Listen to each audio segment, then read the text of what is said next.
listening to Studio 57 Radio, your home for underground hip-hop, rap, and R&B. Studio 57 Radio.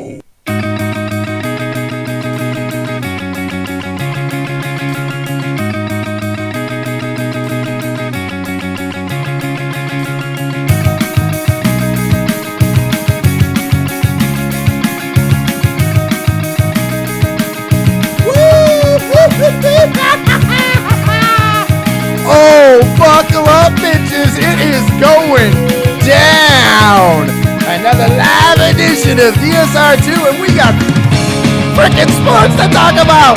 I'm gonna have an aneurysm today. It's going crazy. And guess what? It's our debut on Twitch. And I think I got one of my own. I'm shaking. I'm twitching. I'm going nuts. I don't even know what to do. I might freak out. Lose my freaking mind. But that's what we do here at DSR2. So, without further ado, let's do the do that we do at DSR2. I am Bradley. And here is the man, the myth, the legend, your host, Johnny the Moose. Hey, we are back here for DSR2 on another glorious Wednesday here in the day. Lots on. I mean, at least fourth goddamn thing right there. The NBA and all hook, and the NHL playoffs. Holy crap! 2 games back. We go total of 7 times. I'm telling you, that's like 3.5 games later. 6 periods and 7 periods. I mean, holy crap on there. I mean, you 11 in the morning, and what do you get? You get a game with Boston, and there's as well with Boston and Carolina going up. And last night we were treated to a 5-0 game with Columbus and Bay. Holy crap! And then Portland, Damian Lillard goes 61 points. That was amazing stuff right there. I don't even know what to say. Truly a game to watch on. Holy crap! Yeah, they didn't play defense, but who cares? I was entertained. Yeah, who needs defense? Oh man, I'll tell you. Damian Lillard is now the only to have multiple 50-point games of 5 assists in NBA playoff history, NBA history. So, I mean, we're going to get to that. Also, we got the NCAA football on the Big Ten, the Pac-10, Pac-12, among other conferences on there. Yeah. But I guess it's nothing to look here with the SEC, the A's, and the Big 12. Yeah, I mean, we know how the SEC goes, so we know the SEC is going to be the last one to go. Until someone freaking dies on your field. That's my whole take on it, right? Like, everybody's like, well, how are you going to feel if you only, because that doesn't, well, I'm going to probably feel pretty good if Stu dies. So, like, I don't know what to tell you. You got to feel when basically is when you get a guy gets COVID and they're dying on you. Well, that's what I'm saying. We talked about this before, Moose, and, like, I feel like I'm beating a dead horse on the show. We're the only ones that have been responsible in the way that we're approaching how to deal with kids. Essentially, what we're talking about, right? These aren't paid professionals; these are kids, and we've taken it. I don't care what station you listen to. Oh, like there's a way to get these games. We can do this. We want this. No, it's not realistic. You got to stop. Well, again, locally here, and they've been all on about Kevin. Kevin, again, first year commissioner, he was not going to have a kid basically die. See, my whole point of this thing is if you're going to pull the trigger and cost yourself $1 million, you're doing it because you believe it's right. Like, you know what I'm saying? Like, and everybody else is putting more fucking health. Period. We are not talking about paid professionals that make millions of dollars, have all these fucking tests, have all the fucking need, and can make adult decisions. You're talking about 18, 19, 20-year-old kids, don't know better because they've proven it because the fuck's on campus. You're putting them in and then they all want a place that, well, of course they want to fucking, dude. You know what? My 3-year-old would stick that goddamn fork in the light socket too, but I couldn't let her do it. I mean, come on. That's the dumbest excuse for her. If you're pulling the inmates to run the asylum, yes, they do. Well, they're safer here than they would be at home. Who says they're going home? They still have to go to freaking. We're not saying you lose your scholarship. Right. You still have a commitment to at the university.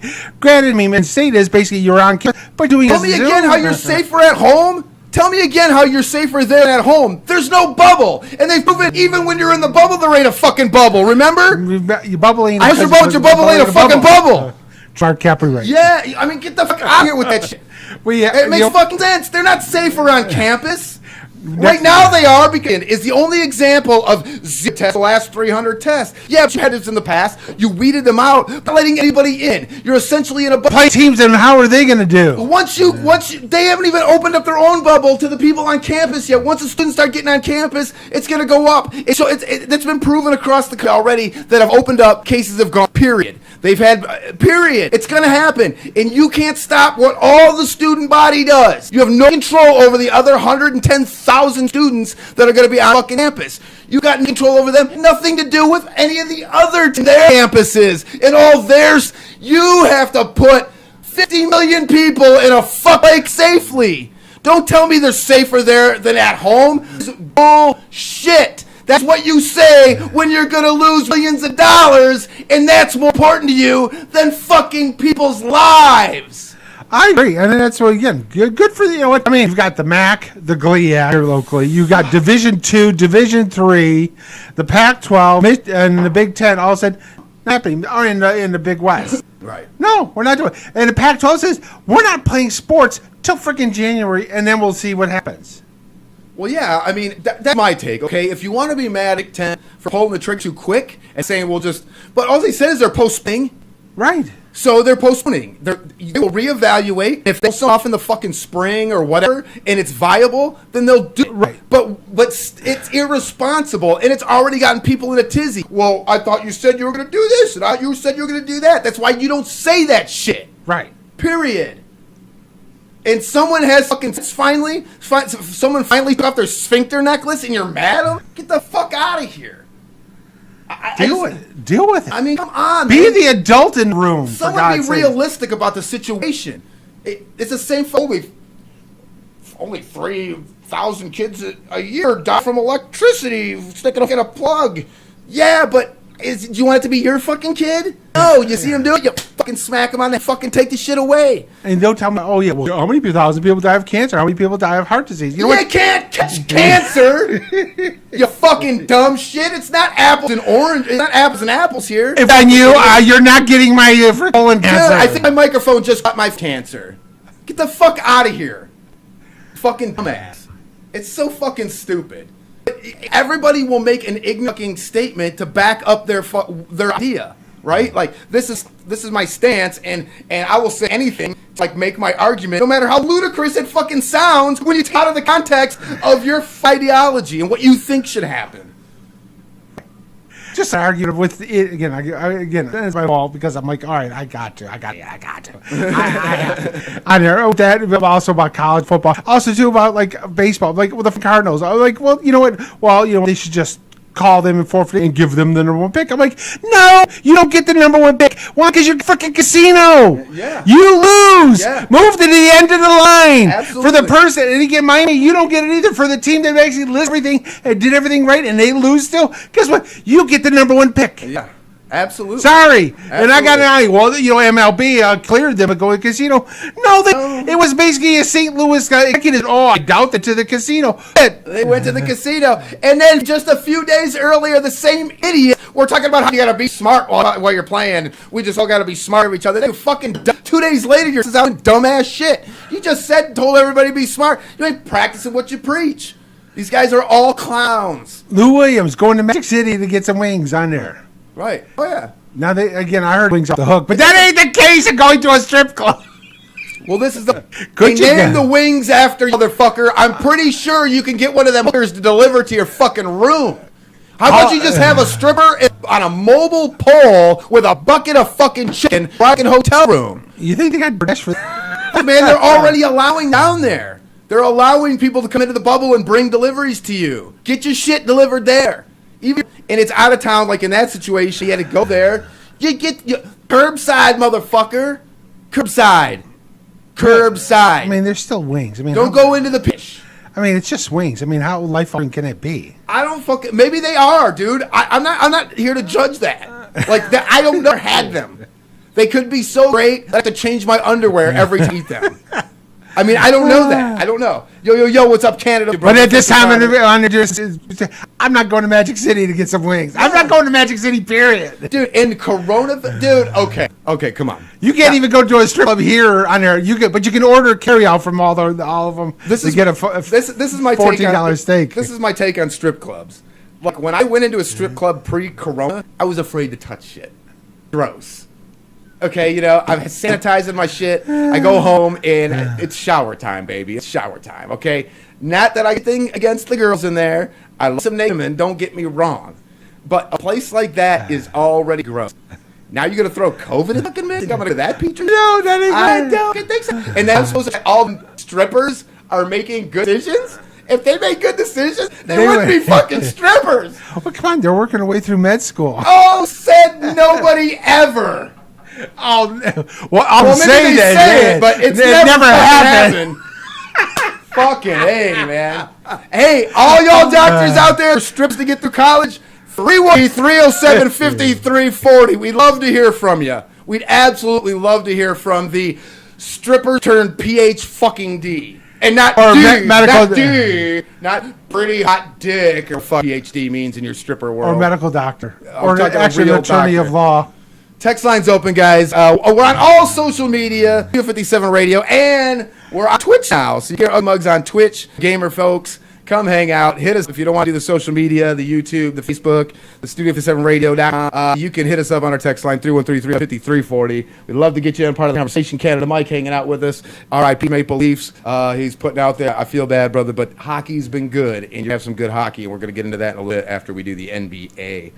And for 53rd straight year, the Maple Leafs are not going to win the Stanley Cup. The Lions of the NHL.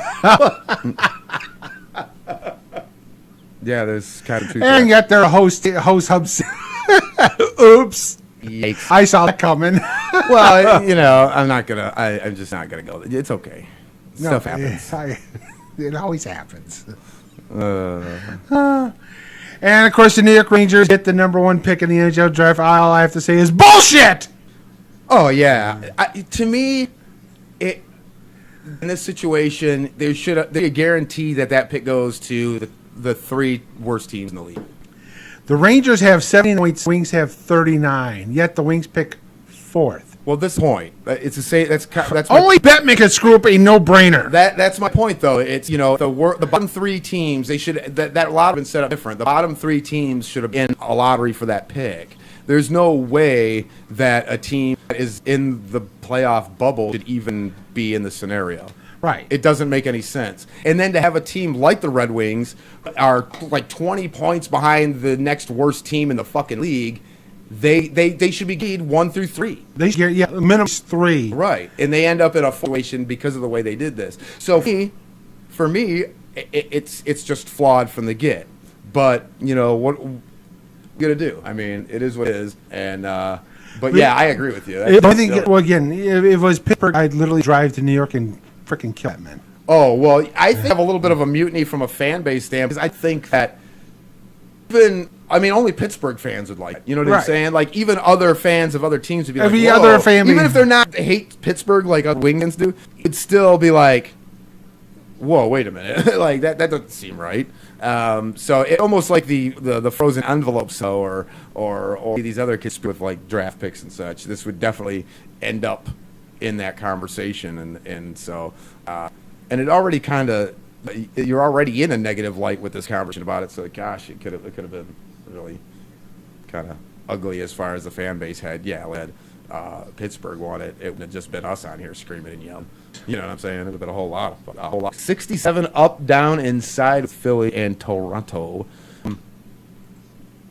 Well, there's some teams not to sleep on, and I think Toronto is the one. Toronto's that should in steer the everybody. East. Yeah, Toronto in the East, and then I like Dallas and Portland in the West. Don't sleep on them teams. Whoever is 1 and 2, which will be late. The Lakers are not thrilled that they'll probably end up in Portland. Well, and we'll get into the Lakers situation in a minute, but I got news for you. When the Clippers draw the Mavericks, it ain't going to be any fucking easier. No. I mean, the Mavs are off the fucking hook. I mean, it took Porzingis fouling out for Portland to win that game.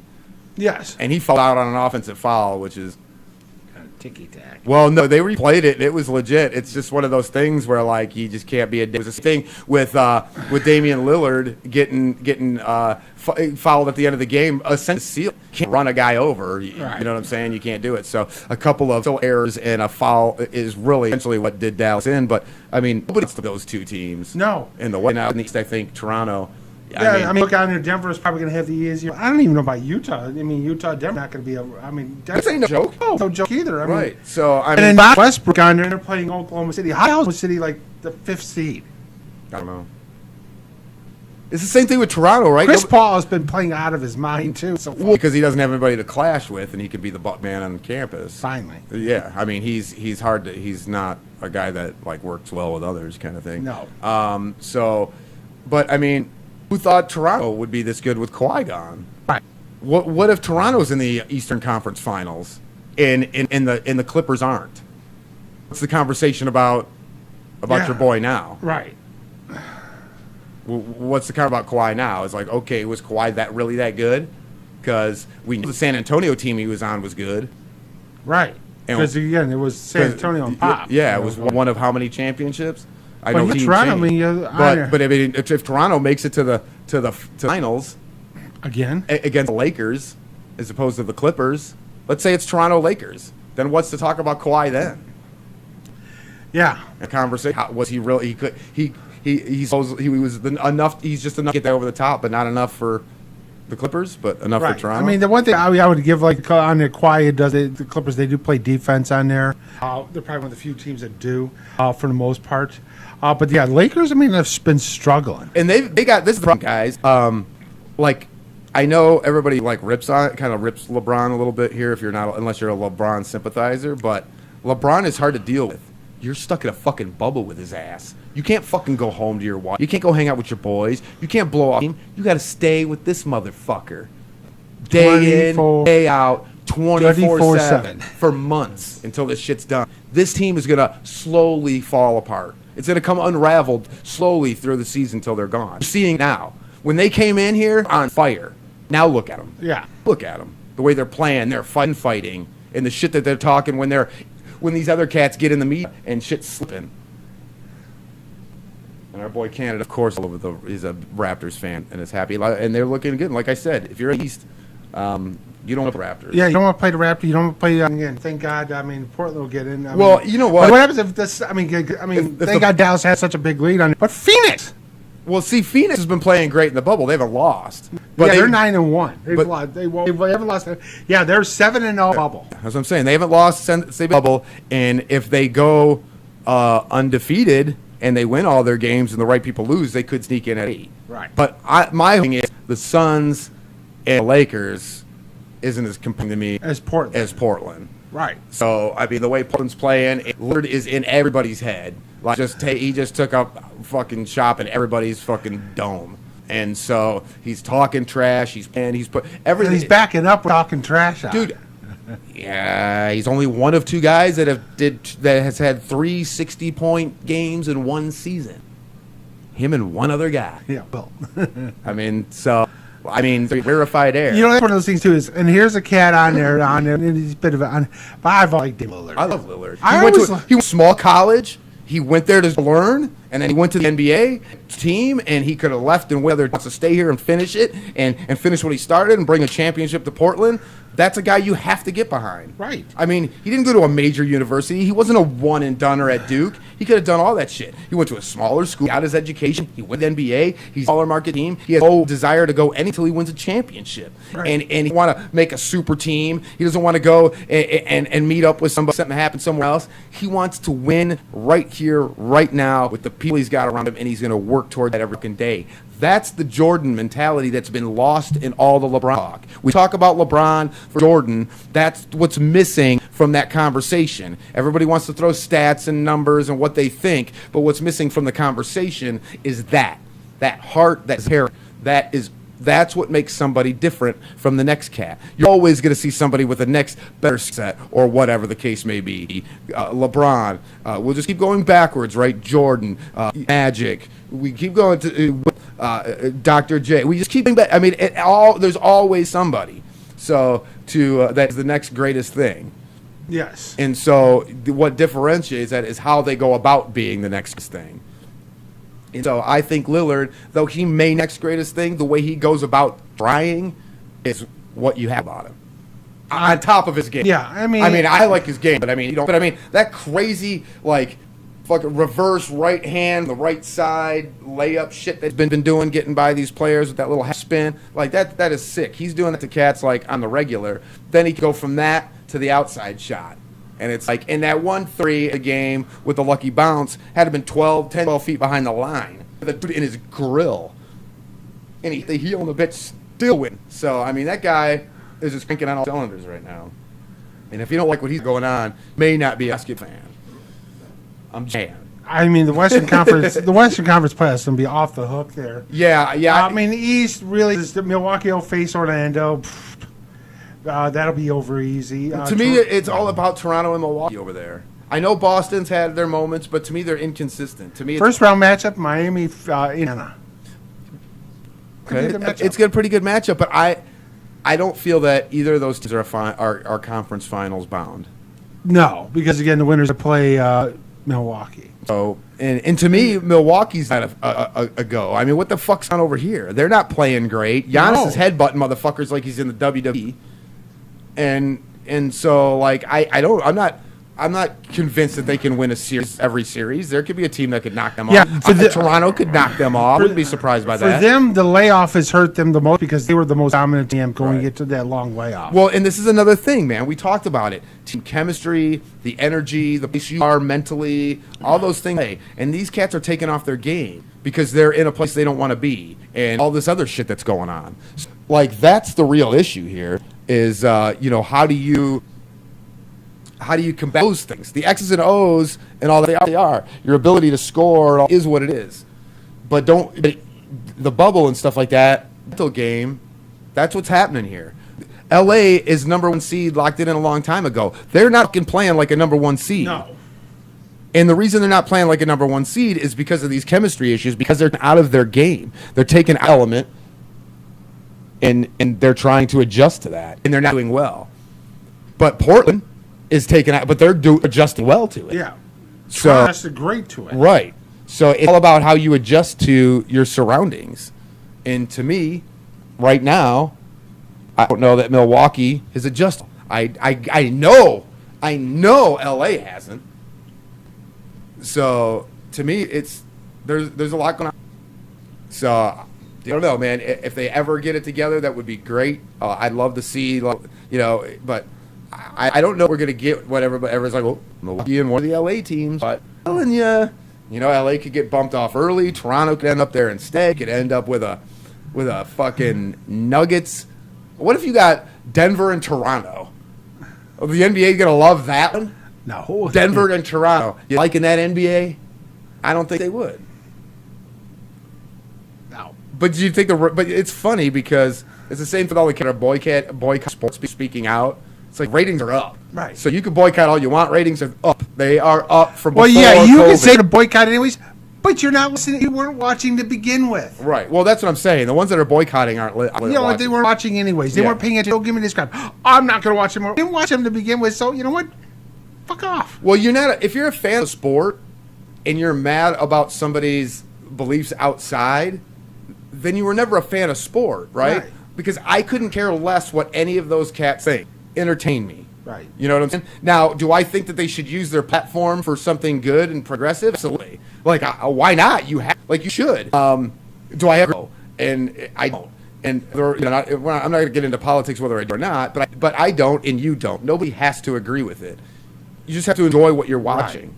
And if you enjoy what you're watching, what they say on their own time and their beliefs wouldn't take the joy away from the game. Right. It's a game. These are just a handful of guys in the game that are up there that are using it. Or I mean, even look at LeBron. LeBron doesn't have anything on his jersey. No. Just his name. Doesn't have anything on there. Not, every time he's at the mic going BLM. Nope. He's doing any of that shit. So you're boycotting because of what? Because some of these lesser-known players have, words and stuff on their jersey that you don't like. The court put Black Lives Matter. Put Black Lives Matter on the court. Like, I don't know. The league's 90% black. I mean, I mean, seriously, like, why are you mad? If you're mad about that stuff, you didn't like sports. If you're mad, you're not watching the NFL because Colin Kaepernick fucking knee, you weren't watching in the first place. Right. Go back to NASCAR. But you're not watching NASCAR now because like, your race down. Right. And he supported the black driver. Right. And you call him out. Well, but he's not the one who So let me get this straight. Your hate for another human being supersedes your love for anything else that you have? That's what they believe. I mean, that's what they're saying, right? That your hate supersedes that was your a love. block. See, my disdain for players does not take away from my love for the sport. Like, there's a ton of guys that are playing right now, that political opinions aside, are complete pieces of shit. Right. Have you watched the NFL lately? Have you seen the felony counts that a lot of these players rack up over the... Darius Geis just got kicked off the for strangling his girlfriend. That's what I'm saying. He was unconscious. So let me get this straight. So you didn't boycott the NFL over Greg Hardy having a job. You're going to boycott the NFL over taking a knee. Greg Hardy beat life, threw on a bed of fucking guns. Wasn't even his wife, it was a girlfriend. Guns and drug charges and domestic violence and assault charges all throughout his career. Aaron Hernandez, O.J. Simpson. Like, how far do I have to go down the NFL list of douchebaggery before... Oh, but Colin Kaepernick is why you're not watching? You have exposed yourself for who you are so fucking clearly that you go and do you. And we will watch these sports. And the ratings have proved it because they've been up. We don't need you. Get the guy. We don't want games anyway. We don't want you that cheer. We don't want any money on the merch because you're not. So it's just one of those things, man. Yes, of course you watch Denver and Toronto. Mike in Toronto. Of course you'd be down. But guess what, Mike? We're all going to watch it. We're all going to watch it because it's going to be live sports. And we haven't had any, and we're joking. Right. And it'll be good regardless because, it's going to be what's happening. Any other than Lou Williams, they've all stayed in the bubble. Yeah, no, I think for the most part... for the most part, all these players bought in. I would say... They're not thrilled about it, but they bought in because it's like, okay. Yeah, I would say that because of the way the NBA handled it, they have dealt with it. Players have dealt with it better than I thought, but not totally, right? So you have guys that are doing stuff, and I guarantee you that's doing on the low they're not supposed to be doing that we haven't caught, right? So I think back of when I was a kid, and all the things I got caught for were probably about a third of all the things I did. Okay, so if we go on the premise that about 2/3 of the dirty shit you did goes unnoticed, I'm going to say that there's a little bit going on we don't know about. But because they haven't had a problem, they're doing fine. They're going to get through this season, it looks like, and finish this off, as it were baseball is good. But, dude, you got bars, they got chefs, you're on a resort, anything you need to get. If you have a family issue, they'll let you leave. Like, and they just have protocol about it. Like, the NBA and obviously the NHL have the best models. So I think if I'm a player, especially some of these, ritzy players, on vacation right now. Right. You know what I'm saying? Like, if I'm player 14 or 15 on the bench, this might be fucking fun.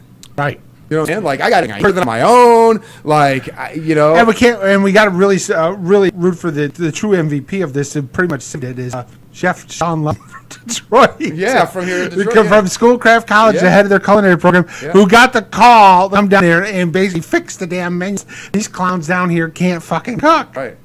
Yeah. So that's what I'm saying, though. But I mean, like, so maybe the top guys probably thought, ooh, yuck, this food sucks, and I hate being here, and I want to do this other stuff. But the guys on the low end of the spectrum are probably like, damn, this shit's good. I like this. It's fun. I can get away from the a little bit or whatever. You know what I'm saying? So, like, it just all depends. Like me, right, at work, at my job, more specifically than my new one, I like to get home. I get off my job. I want to go home. I want to be with my family. Most of the guys I worked with, they are him-hawing around off the clock. When they finally are forced to get off the clock, they all go to the bar. Right. Let's go to the bar, have some drinks. I'm in no hurry. And so you have two types of people there. Same thing. You have cats that probably would like to go home every night after the game, and some other cats that are enjoying the fact that they're away from all the bullshit. Yep. And they're back. And everything is taken care of for them. Right. I don't have to worry about shit. I don't have to pay for shit. It's all taken care of. I don't have to go to a restaurant and make sure, I got to pay for dinner or whatever on that, whatever. Or take the boys out. Guess what? It's all here. Right. Yep. Absolutely. So. Clothes are clean. My sheets are clean. Right? I don't have to do shit. So. And then we got the pretty much the same thing going on in the NHL with the two hub teams in Western. The Eastern and Western conferences. Right. Both Edmonton and Toronto hosting that. And again, off the frickin' hook there. Last night was an insane game. Oh man. Oh my God. Between Tampa Bay and Columbus, went to halfway through the fifth overtime, and St. Louis ends up winning that one. And it was just off the hook there. I mean, again, the Columbus goal made like 90 saves. 90 saves. I mean, the dude's got to be exhausted. Oh yeah, absolutely insane. Dude, I'm not going home. Just make sure the damn hot tub's ready. Right. I'm gonna be sitting until I'm. When you get, I don't think I'm ever getting out. I don't think. Just make sure I don't drown. I'll tell you. Make sure you don't lose power, then I'll freeze. But.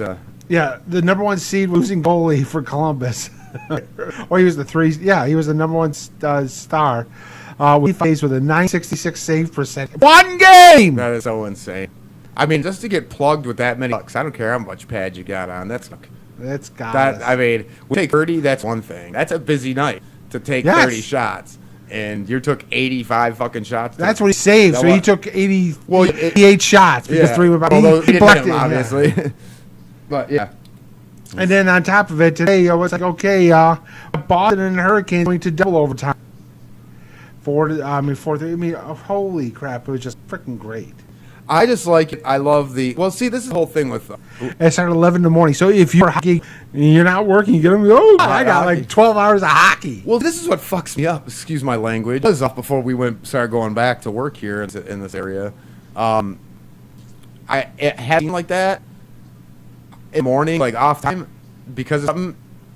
Had I not been watching or like paying attention, I might have thought that was like a play. Right? Like, who the hell has a game live? I'd be like, we're gonna go to that live, waiting for the previously recording mine. Like that legit live. Then I'd be like on the Yahoo looking at the sports thing and be like, fuck, it's fucking live. Look at this, everybody there. Holy crap, this is live. It's live, yeah. It's one of those things where it's like it would freak you. It would kind of mess me up a little. It's the same thing when they do the London games with NFL. Wake up on a Sunday and there's a game on in the morning. You're like, wait, is this Thursday's game? Like, was this a game from last season? What, look at it. Oh, no, we're in London. Oh, this is live. Shit. All right, yeah, I forgot. There's a morning game today. I forgot all about it. Like, I mean, we do the show, so we don't forget that stuff. But I'm just saying, I can easily see that happening. Oh, yeah. Now, it happened to me, like I said, if we weren't paying attention to other reasons. But, yeah, just crazy stuff. Oh, man. I'm starting to get juiced. Okay, so sports first started coming back. It was very cumbersome, and things weren't, they were odd and, different, whatever. And so, yes, we were happy to see sports, and yeah, but shit was ugly, and it was cumbersome. And now you're starting to the play pick up a little bit, whether it's hockey or the quality of play is getting a little bit better. They've worked out the little bit of kinks and bugs, the production and stuff like that. So the sound and the sights of the game look and feel and sound better than they did probably the first week or two that sports came back. And now I'm starting to get pumped up because, to be honest, there's just been really good games. Yes. The problem is, now check this out. The topic of conversation in the NBA is, Damian Lillard. It's up to play, right? About the games.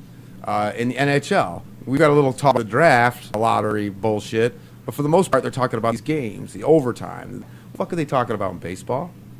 They're talking about COVID case this, COVID case that, who's playing when, who's not fucking playing now, who's supposed to play but not going to be able to play till fucking next week, who's dominating the conversation with baseball. And once in a while, you're talking about a game. I'm saying it's the same thing. Like basketball, it's been all about the game until you have, now you got Giannis headbutt thing, or Dum Dum wins club. You have one here or there. It seems to be the other way with fucking baseball, where it's like every story, and then they sneak in a little bit about, where it's actual gameplay where you're like excited about it. I mean, NLB has shit the fucking bed on this. I mean, St. Louis only played 5 games. Dude, they're not even playing this weekend either. It's not to a World Series. And how many games do you have to miss before you're out? Because winning can't be a thing if you go 7-2. Right, and they're 2 in there. So, I mean, but there's a point in time where MLBs need to tell St. Louis, go home. Oh yeah, you don't forfeit games. I'm sorry, and guess what? You don't get one pick. Well, no, yeah, you can't do that. So that's what I'm saying. You lose. I mean, Marlins too with on there too at the beginning. Now they're back playing it. But again, it's Philadelphia. But should the Marlins even be back playing? Because even if they play out all the games, they're going to have a significant less. Well, the Marlins have played 11 out of 19 games. But the games like the Tigers, we lost 6 games to St. Louis we haven't played because it's not our fault. You know what? Give us 6 fucking wins. So you lose. You screwed up because you guys went to the damn casino, and we got to pay the price. Fuck you. Give me my wins. I'm not sure how. Oh, they didn't. Well, we don't know that they would win. Too bad. St. Louis loses game. I'm sorry, whatever, or figure out from what. But you know what? Start forfeiting these games for St. Louis. Oh, this is it. This is how it goes. If you play the game, and it can't be made up super easy because of if you play the game because of rain and you got to make it up, fine. If you play the game because your irresponsibilities, once you've missed so many games, you're going home. Right, they should go home right now. End of story. Done. End of story. But you can't forfeit and then give those wins to a team that may have won. Because now you're going to have a team that's going to say, oh, well, let's say the Tigers played them. Let's say the Tigers and, I don't know, Cleveland. They both play them 6 times throughout the season, we'll say. Detroit played them twice, played a 2-game series. We'll say they played a 3-game series, and they lost 2 games to 1. And just before they could play the series against Cleveland, their first 3-game series against Cleveland, they're out forfeit. Now Cleveland will get 6 wins to Detroit's 3 for the same team that got booted out and you forfeited those losses. Right. Well, so you can't do that. What you do is you get rid of them. You give them the record that they have from what they fucking won, and you bring in another team. Because if they couldn't play, the team that they were playing needs somebody to play. Oh, they're going to. The only 2 teams that St. Louis played was the Pirates to start the season. 3 games, 1-2, lost 1. Well, Pirates terrible, and then they played Minnesota twice and lost both of those games. But every other game has been postponed. They've played the Tigers. We're supposed to play them literally 6 times, and we basically postponed all 6. Right. So we're being on there. This is 6 games. I mean, if they split them, that gives them 3 more wins. I guess my point is to take them out. And then going by winning percentage. You're not already established that it's going to have to be winning percentage. Yeah, that's there's no way that they're all games. My point is how many games do you miss before you're just out? Because you can't have a team that benefits from being an asshole.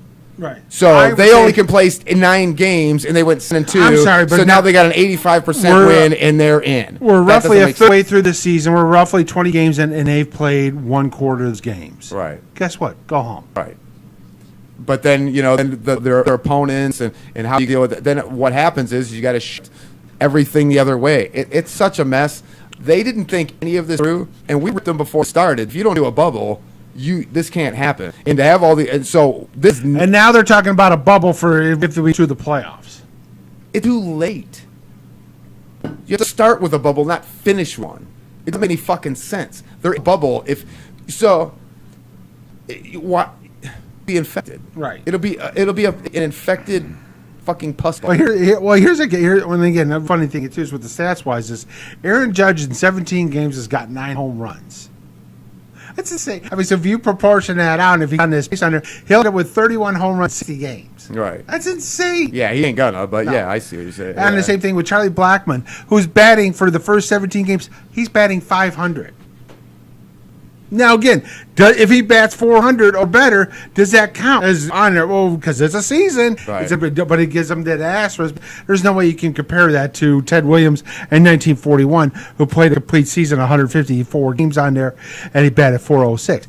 Batting .400 over 60 games is not the same as batting .400 over 154. Yeah, exactly. But he did bat .400, but it's going to be a little asterisk. Yeah, oh yeah. Well, it's kind of one of the things where this season, it just is what it is. The whole season, everything in 2020 is going to have this to it. There's nothing you could do about it. It's his fault. It won't be held against you in Hall of Fame voting, all that other bullshit, and whatever. So we're all taking a trimming here from the financial standpoint because, I mean, come on, guys. You're still making millions. You're $6 million. walk out here in the real world struggling. So none of those conversations are valid, and it's really just all about getting out there and doing your thing. But MLB screwed themselves, and they're never going to get. I don't know how they get to shit, let alone the World Series. Yeah, and I don't know how then we get the Astros are just bench cleaning brawl there between Ramon Laureano, who got us for basically charging the dugout. Right. And Astros coach Alex Citron got a 20-game suspension for whatever he said. He just told him, "Hey, how's your wife and my kid?" Oh, damn. Or, "Hey, mama left her panties in the house last night." Oh, shit. Whatever. Somebody else so much, and he's like, "Screw this! I'm gonna go charge the visiting dugout on there and start a brawl." I don't care what anybody says. You don't. I mean, it doesn't matter. You know what I'm saying? Like, I could do that to you all day long, talk about your mama to get in your head, and you're going to start a brawl. I win. I don't even have to throw a punch. I win. So it's like, I don't know, whatever. What I think is funny is the guys that instantly turn into, "Hold me back, bro. Hold me back." Yeah. You fucking pussy. You started this shit, now you don't want to, now you're holding me back, bro. Guy. Yeah. Get the fuck out of here. That's, it's kind of like the basketball. At least basketball players, they'll throw every once in a while. They throw like sissy times, but, I guess don't really throw there. I don't know, whatever. Well, again, the classic Ventura charging against Nolan Ryan. Nolan Ryan's 44 years old, and Ventura proceeds to get his ass kicked by a 44-year-old. Again, what's the thing? Don't fuck with Texas. Yeah. And he grabbed him and pounding on him with the left hand. Like, no, I'm going to hit you with my right. I'm going to just get you in the headlock and boom. Oh, damn. Oh, shoot. So we are live on Twitch again today, guys. We're on even Facebook. I'm getting a few. I got. Looks like here we're having a little hesitation in some feed here. All our signals here are strong. You look good, don't you, Moose? I look good here. I don't see what the issue is. So maybe we're multicasting too much. And maybe we'll drop platform for the second hour and see if that helps. I don't know. We'll see. But right now, everything looks good on our end. If you guys are having problems on our end, try a refresh. And if that doesn't work, let me know. And maybe we'll try to. Maybe we're streaming too much at one time. I mean, I'm on fucking 82 platforms, man, and we got these multiple cameras in here, and then we're multi-cameras. So you have your audio only, like speakers here, tune in, and stuff. It's in SoundCloud and stuff like that, Facebook, Twitch. Like, so it might just be too much overload for the system, and maybe we're so I'll check. Comcast better get together. Hey, man, I got that high fucking book. I pay extra for that shit, man. They're like, fuck, you're damn right they better get this shit together. I'm going to call them out in the next fucking podcast. Because I did it. And, guys, check out the BCU podcast this Sunday. Belt Collectors Unite, doing a little show. We've been calling out scammers. So you're going to love it. Last Sunday, I did a podcast talking about groups that allow scammers to stay in the groups. Oh, they're scammers. They don't get rid of them. And I kind of put it on the admins. Well, I'm not a big, calling people out and yelling at them, but I want to know, and that's what I fight. And instead of just saying, go in my group and I'll tell you in there, I said, you know what, fuck it.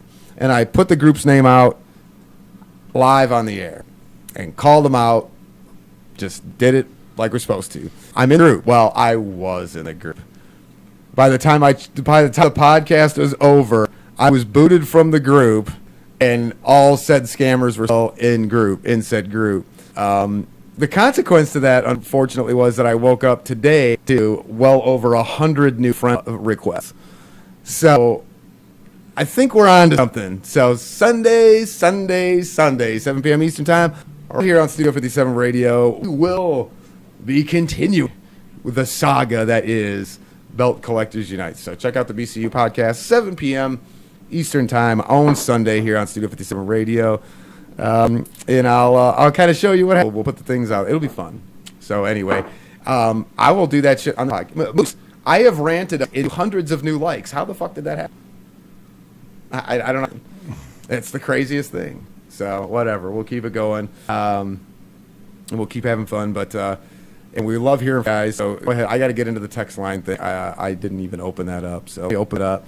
We'll get into some text. We'll get into some of your social media posts, and we'll start talking more and more stuff. We're a little watch it with us here 105, 101 Philly just eking out This one's Toronto. been This more is a fun. back and forth game. It's been a really good game, and I hope you guys are enjoying some sports. Moose, let's get a break in, man. I'm parched. Been screaming too much. Well, we're gonna take a quick break here, and we can get some drinks there and go from there. But yeah, we got still lots to talk about. We got the NFL talking about going on. Back in a little bit about the NCAA football going on there with it. It's more and more exciting on that end too. Oh my goodness. And we'll get into that, and we'll get into whatever else we feel like. We are DSR2 Studio 57 Radio. You're listening to Studio 57 Radio, your home for underground hip-hop, rap, and R&B. Studio 57 Radio. Party people, this is the original Doc Ice, and you are definitely listening to Studio 57 Radio. And if Studio 57 wasn't on, then your radio ain't really on that. You're listening to Studio 57 Radio, your home for underground hip-hop, rap, and R&B. Studio 7 Radio. Hey everybody, I'm here to tell you about That Radio Show. Hang with me as I break down the world of entertainment with great guests, pretty interviews, awesome games with wonderful prizes. So we've got the biggest library of underground hip-hop of any station on net. You mix in a little stand-up comedy and a text line so your voice can be heard. You got a pretty good little show. Add listener-controlled programming. Yeah, you heard me. Listener-controlled programming, where you, the listener, can decide what makes on the air. And now you've got the greatest show ever created. So our show, the People's Show, That Radio Show, each and every Tuesday, standard time, only here on Studio 57 Radio.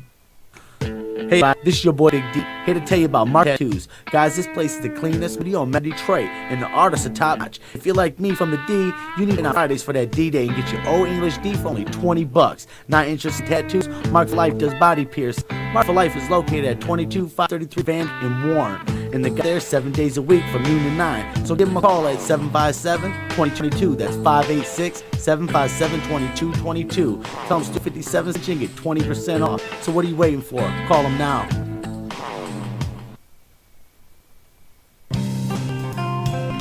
Hey everybody, Smokey here to tell you about Allstate Tire.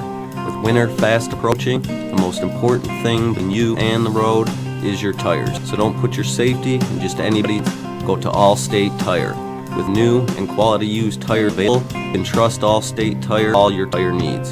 You can visit them 14208 9 Mile Road in Warren, or give them a call at 586-779-8759. Allstate Tire, your source for quality new and used tires. What's happening, everybody? So to tell you about Love and Life Club. Love and Life Club is a social networking club that's located at T960 James Cousins. That's a lodge drive between 7 and 8 Mile Road in the D. You need to stop in for $5 for great music, food, and drinks. Only recommend the chicken. Love and Life Club is also available for rental for bachelor parties, wedding receptions, or any party. For more information, log on to www.loveandlifeclub.com. That's loveandlifeclub.com, or call 313-999-2824. 313-999-2824. That's Love and Life Club. If you love and life, you need to be in the club. We are taking over broadcast for the underground. Studio 57 Radio Show. You don't hear that sound, you're gonna have a good time, because that's the sound, the ultimate underground. Live concert webcast from the Detroit area. We go to the most, what should I say, infamous venues in the D, and bring the underground scene from the streets to your computer like nobody else can. There's a one catch. You never know when the underground is gonna take over a so you need to stay tuned to Studio 57 Radio all day, every day, with news on when and where the underground may happen. Now there's no other station on the net to do this. Live webcast of some of the hottest artists indeed. That's the underground live. I'm home for hip-hop rock metal, Studio 57 Radio, baby. Bye.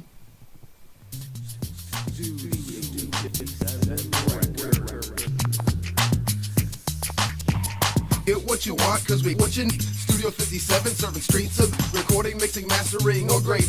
We do what we do to keep you hot on the streets. You get what you want, cause we got what you need. Studio 57 serve the D. Recording, mixing, mastering, great beat. We do what we do to keep you hot on. Studio 57 is a 32-track recording studio that utilizes Logic Pro, Shure, AKG, Sennheiser, Yamaha, Korg, Mackie, Ibis, Fender, Fruity Loops, and many your music pop. Experienced and engineers make Studio 57 feel like away from home. With beat creation, mastering, digital media conversion, and DJs for any event, Studio 57 Records is your one-stop shop for all your music entertainment needs. We have online billing and flexible payment schedules. Studio 57, the place to be. For more information, visit Studio57Record.com. That's www.studio7records.com or call 586-420-390. That's 586-420-339. Or log on to Studio57Records.com. And just remember one thing, baby. We get what you want, cause we got what you need. Studio 57, serving streets of the D. Recording, mixing, mastering on great beats. We do what we do to keep you hot on the streets. We what you want, cause we got what you need. Studio 57, serving streets of the D. Mixing, mastering on great beats. We do to keep you hot on the streets. Party people, this is the original Doc Ice. You are definitely listening to Studio 7 Radio. And if Studio 57 Radio isn't on, then you're on that. You're listening to Studio 57 Radio, your whole underground hip-hop rapping on Studio 57. Yo.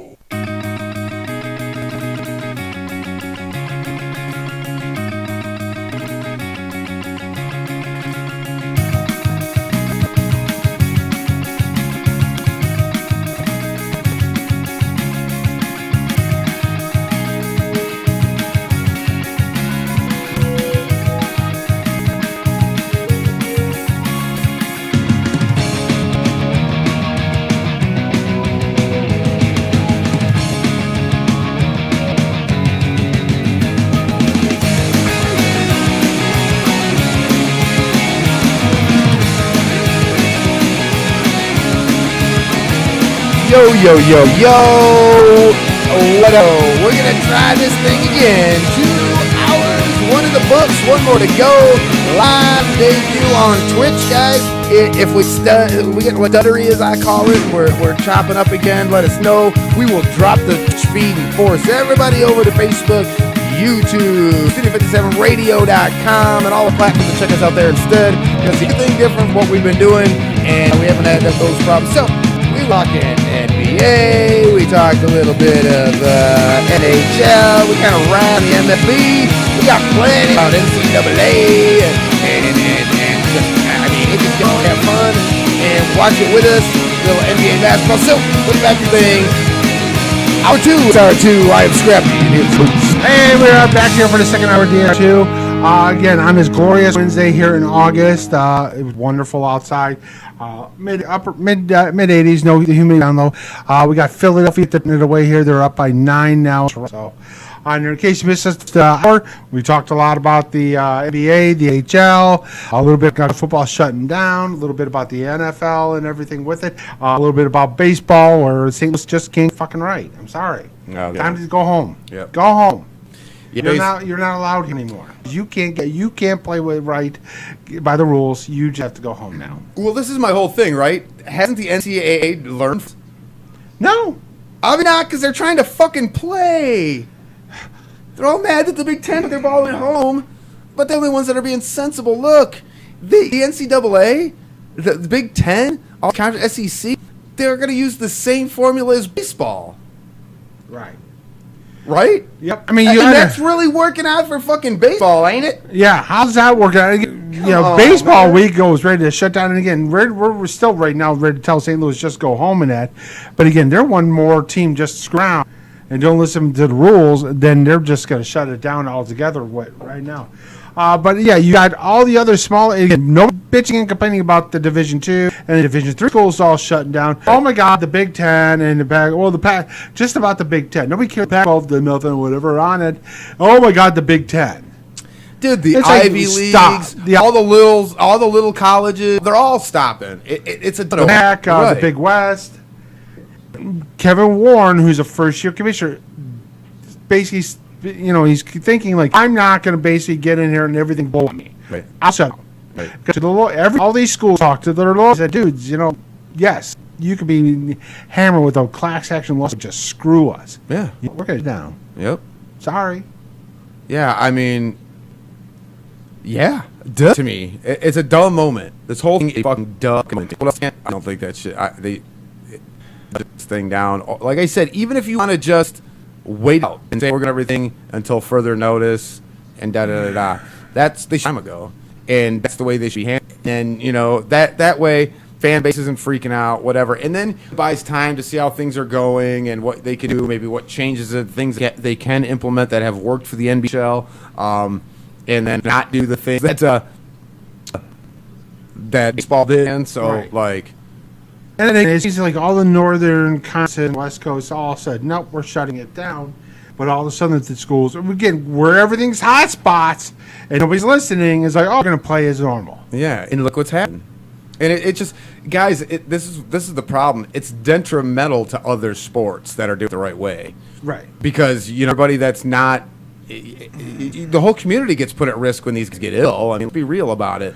And all things football-wise, because, again, you're playing on the field. You are basically going to have all fluids, spit, and sweat, and blood on the field. And trust me, now they're saying COVID can actually, in indoors, can travel to 16 feet. Well, that's pretty wild. So, and you know, and you're not going to maintain a 6 foot, and you're not wearing a freaking mask while playing the game. 313-307-5340, our text Just stop line. I want to shout out to everybody that's been hanging out with us.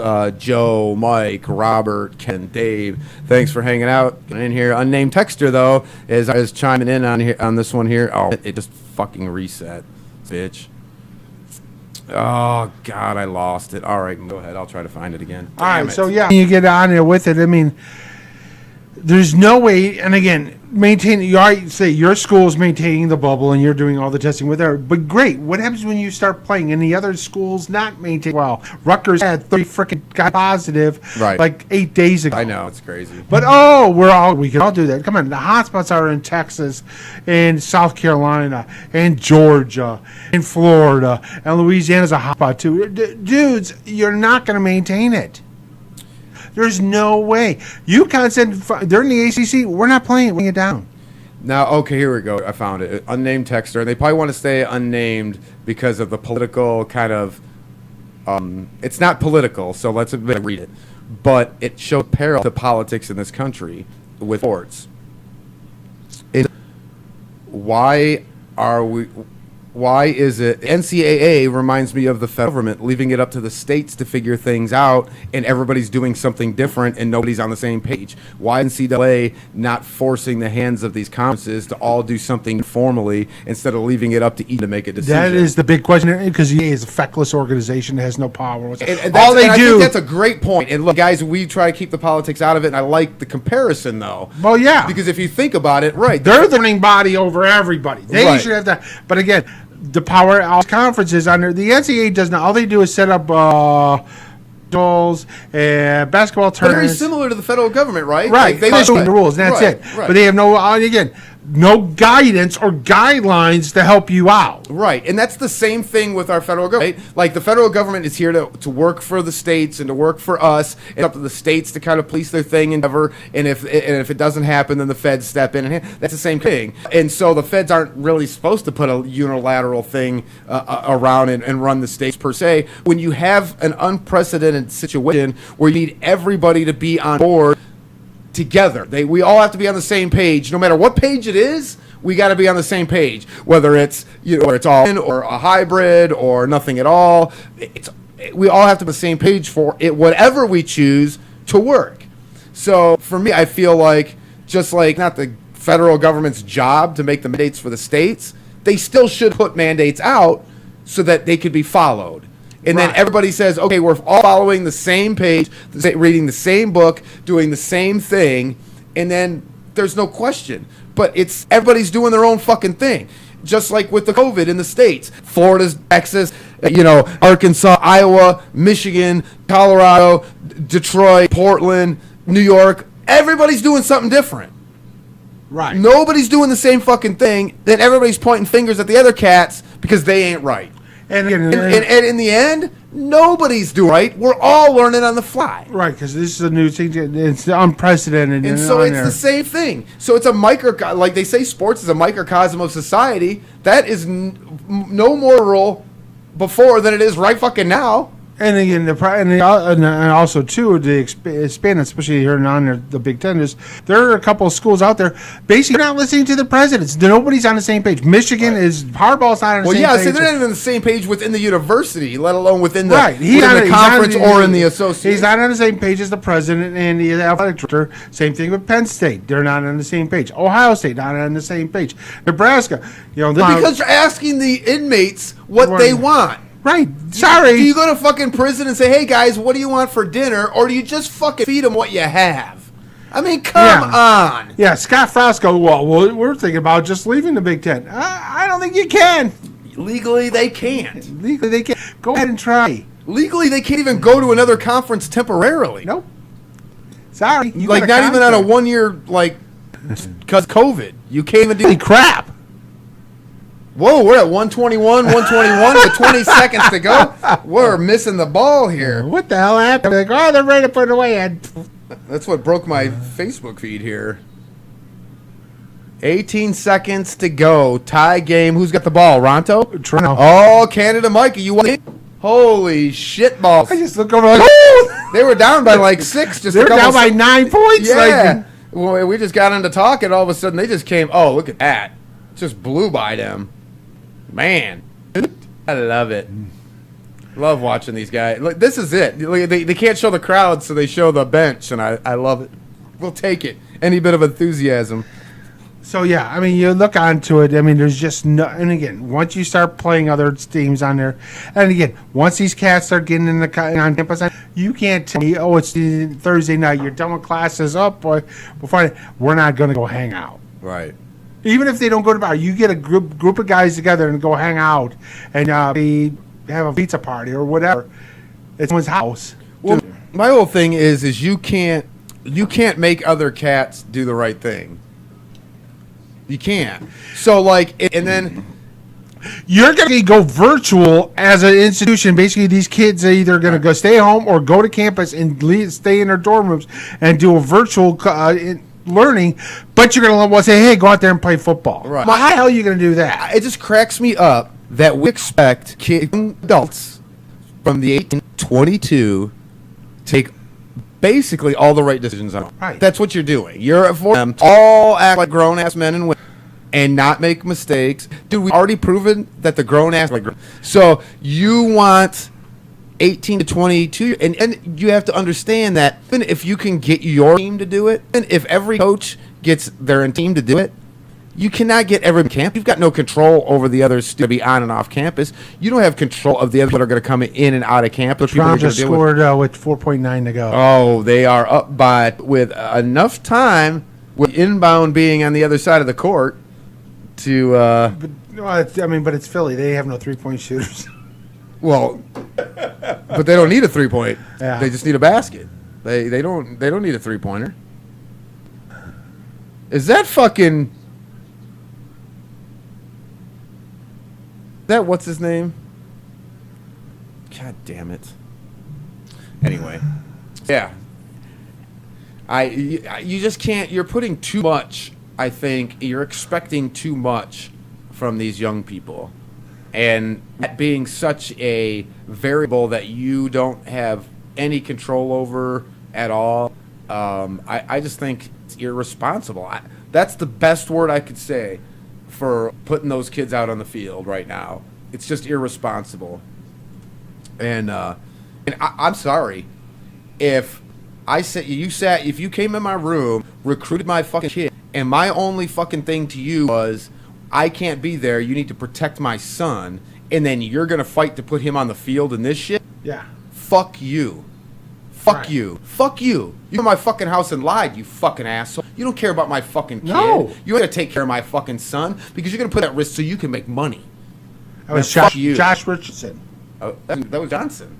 From Why did it say Johnson on the back of his jersey? Josh. Oh wait, my fault.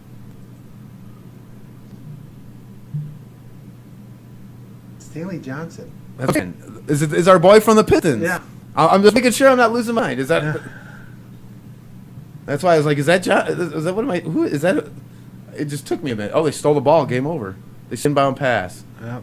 What a fucking! You guys are a joke, Philly. They know you have 101 first one picks from now to the end of time. It's a shit.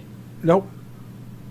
And now you had the foul, and this fucking dude, all he's got to do in this game is over because you guys cannot inbound and hit a 3 in 1 second.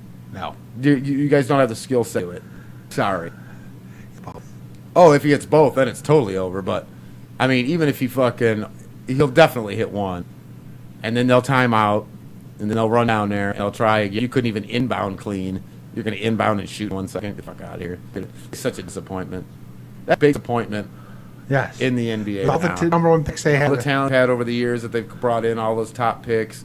They've either wasted them, made bad picks, or just killed talent, or let them go, or they've had bad luck too. But it's like, and it's over, game over. Toronto, ain't nobody want to see Toronto. I'm telling you. Yeah, when we start getting into predictions, you might hear Toronto on my lips one day. We'll see. When we get into that a little bit later, when we actually get to the playoffs. Look at that. Down by 9 with like 4 minutes. Not even that. It was like 3 minutes. Yeah, it was only 4, I think. Yeah. Yeah, good stuff. Good stuff. I love that. I love me some NBA, right, especially right now with all the nothingness that is, So yeah, all these they're going to postpone it till. I'm going to bet by September 20th. End up just canceling it because there's still 5-6 weeks to go. Yeah. Well, it's just because this is the thing. Had you put out the statement before that you were going to, postpone until further get things out, and then use that time to get everybody together on the same page, come up with a plan that made sense, and put things together, and then we're gonna do an 8-game season. We're gonna start a little bit late, so we got a little bit more time. We're gonna take these kinds of precautions, and we're gonna play this kind of schedule. And if anything happens, then this is what we're gonna do in recourse of it. They should have done, but they do any of that. No. But that's the same thing on our texter who was comparing it to the current situation in the country. Now, what are you going to do with these cats? Because they just say, all right, now spring. Trust me, they're not playing in the spring. No. It's just going to be a lost year. Yeah. But what happens to these kids who? Because you got an incoming class coming in, Right. and these kids on there, the ones that leave are going to still leave on there. Because again, Justin Fields is going to leave on there. Trust me, because he's still going to be the number 4 pick, Right. no matter what. Right. But what happens if you got a kid on there who was basically coming in? He's still got the eligibility. You're going to have to increase the scholarship on there because there's this class of seniors that still have the eligibility. They're not 5-year seniors, though. They're probably 5-year academic-wise, but they're still 4-year athletic-wise. Right. You made a commitment to these kids. I mean, these are guys out there that's saying, listen, I'm not going to go pro because I don't know if I'm going to make it on you, but I want to play my senior year. But you got 20 kids coming in as freshmen. Mm-hmm. You're going to have to increase the scholarship on there. And again, 6 weeks from now, watch. This thing could just shut down and boom, and then 12 big and all look geniuses. Yep. And you know what comes in recruiting? Listen, put it down because we care about your kid. Yep. Oh, yeah. I mean, they'll win the recruiting game after that, at that point. 313-307-5334. Text line open for you. DSR2, guys. We were a little bit of watch it with us. We were watching the... This might be, too, for the Big Ten tell Rutgers, just go away. We're going to bring it back. Well, it's one of Because the... you're the ones that were listening anyway. Way. You're not bringing anything to the table. And number 2, what have you brought to the table? Right. Nothing. Yeah. You know what? We're going to bring in Oklahoma. Fuck you.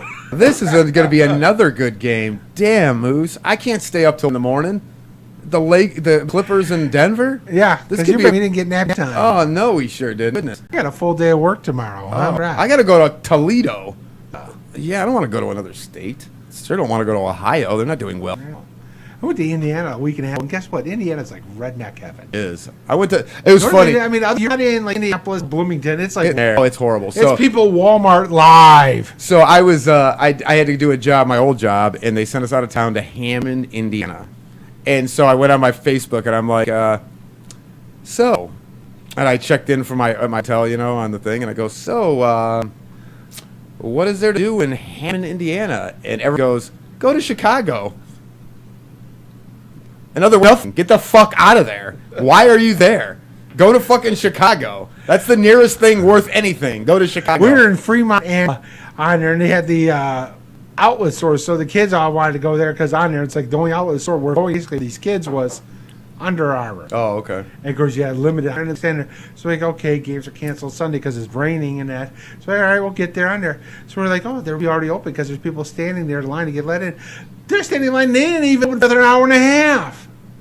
I'm not standing an hour and a half to get an outlet on Under Armour on it. Hell, if I want to do that, I'll go up to Great Lakes Crossing or I'll go to Birch Run. This thing where, you know what, we don't open our damn stores at noon. You know what, we open up at normal time, like 10 a.m. Right. I don't care if it's a Sunday or not, you Bible-thumping, brain-dead rednecks. Yeah, it's crazy. Well, it is. It's like a whole other world in some of those places. I mean, I went to the restaurant, and I had more teeth than the collective audience, and I don't even have that many, so there you go.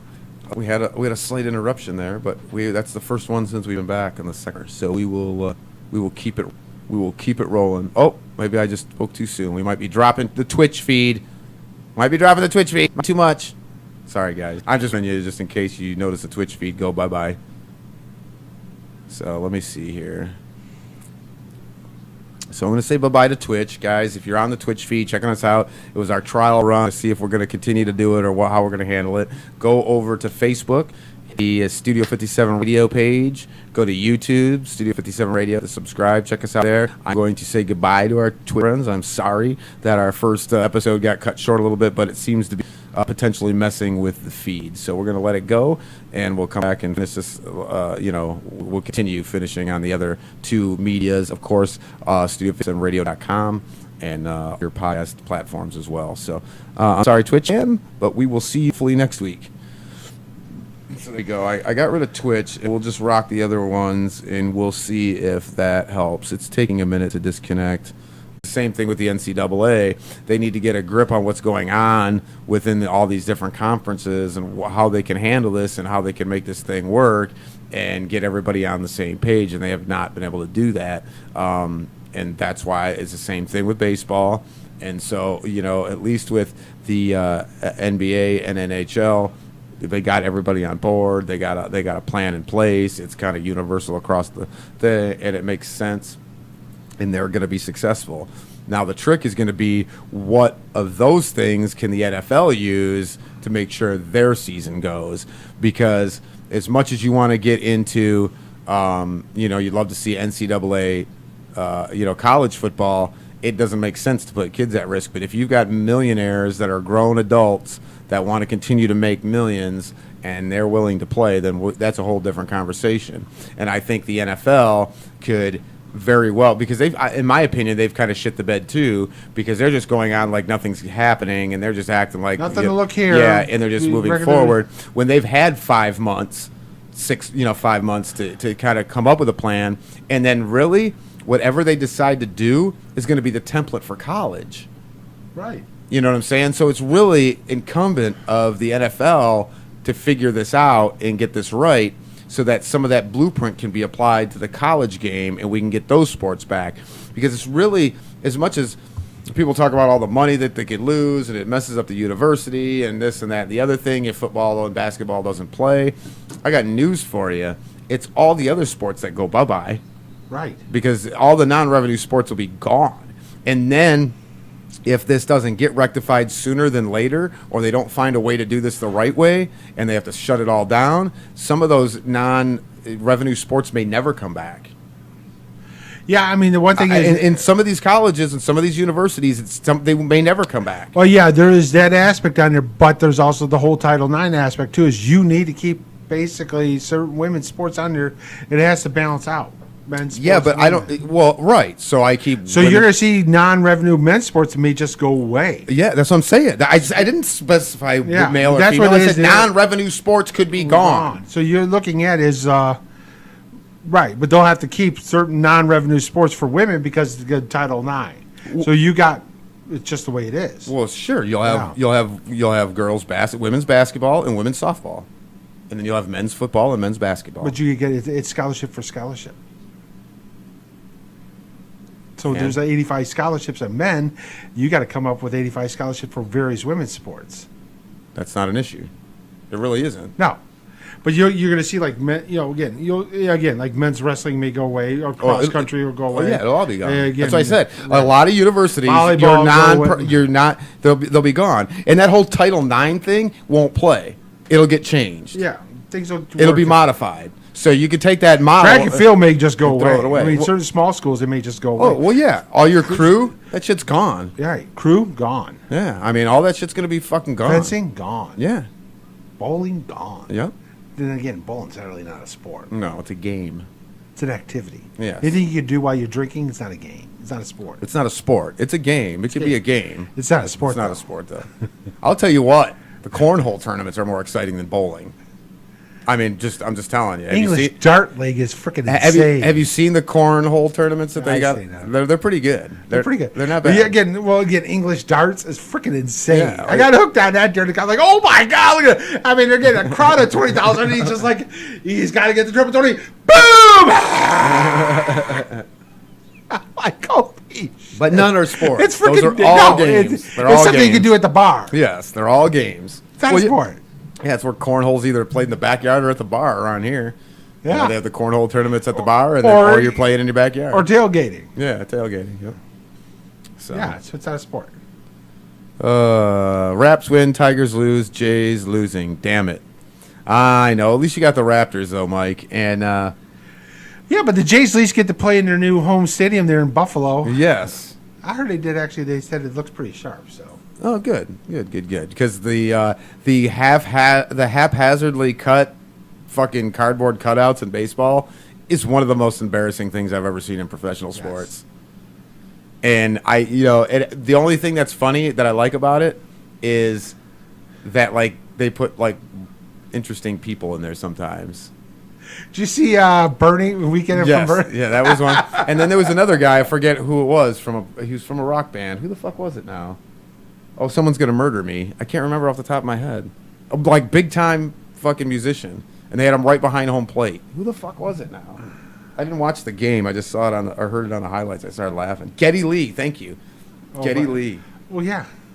Why'd they have Neil Peart since he just passed away? You know, how about we just put a bunch of dead people in the crowd? Well, it is baseball. Yeah. It is baseball. How about you put all former baseball players cutouts, like passed away players, like you got Willie Mays and all them in the crowd? How about we do that? Willie Mays is still alive. Oh, okay. Well, whatever. You know what I mean. Babe Ruth's dead. I'm trying to kill people here. What are you talking about? Murder. Put Rush out there. Rush. Rush, Canadian band. Rush. I know. I'm just not a Rush fan. But I went to high school with like the biggest Rush fan in the history of Rush fans. So if you're out there listening, you're not the only one. It's just I had to cap on you while we were in high school because that was my gimmick. So I had to. I listened to like Rage Against the Machine and Tool and shit. So I had to make fun of the Rush guy. I'm just saying. It's like if you're a Kiss fan and I'm listening to like Slayer, I'm gonna call your shit it's not rock, you know. If you're a Nickelback fan, we're gonna still call you out. Oh, okay. Oh, Geddy Lee gets the season tickets, so that must have been his regular seat then, probably. It probably was. That's funny. Why don't they do that? If you're a season ticket holder, well, Geddy Lee is a big baseball fan because he was kind of our when back in the '84 series, he was kind of Riff's go-to guy to talk to about baseball. So yeah, he was a huge, especially when we were playing Toronto in the regular season, right? And it was getting close, and we went up there and swept him. Yeah. Don't say that in front of Canada, Mike. He's gonna be mad at us. No, I'm teasing. And we took care of business too in '87 when you came to our town. Oh, yeah, right. And then what did we do? But then more again, recent history? George Bell stole the goddamn MVP from Alan Trammell. So. You and Mike would have a blast. You could have Nickelback, Canadian best Canadian all women band. Was that Canadian Mike? Yeah. I'm gonna get him on here as a co-host. God damn. You want to sit in on one of the shows, Mike? I'll just sit over there. The old saying is the winner gets 2 tickets to Nickelback, the loser gets 4 tickets to Nickelback. Yeah, I was the loser. I got free Remember tickets. they had Nickelback at a damn Thanksgiving Day game play? Yes. I mean, what the hell? Nickelback? For God's sakes, we're in freaking Detroit. You couldn't find anybody, but you got Nickelback? Fuck. I know. Thank God I had to go. I gotta go take care of the turkey. Like you couldn't get Seeger or Kid Rock or anybody. Eminem and no Nickelback. Nickelback. Even some old timers from Motown or something. But no, we got Nickelback. So I'm going to tell you my Nickelback story. God. So I'm going to tell you my Nickelback I mean, if story. you're going to do a Canadian band, I would even take April Wine, for God's sakes. So Nickelback. So I got I broke my foot. So I was at work and some guy offered me up some Nickelback tickets, and I started laughing. I'm like, nah, no thanks. He's like, no, you can have them, and I'm like, yeah, nah, I'm cool. And then he's like, well, they're like up close, they're nice seats at Pine Knob, and I'm like, he's like, maybe you're a lady, you'll like to go, and I'm like, all right, I'll take them, free, I'll take them, whatever. So I'm thinking, we're not going to go. We're active people. We got other shit going on. I'll give these tickets to somebody else. Man, I got unlucky twice. I broke my foot, and we couldn't do shit.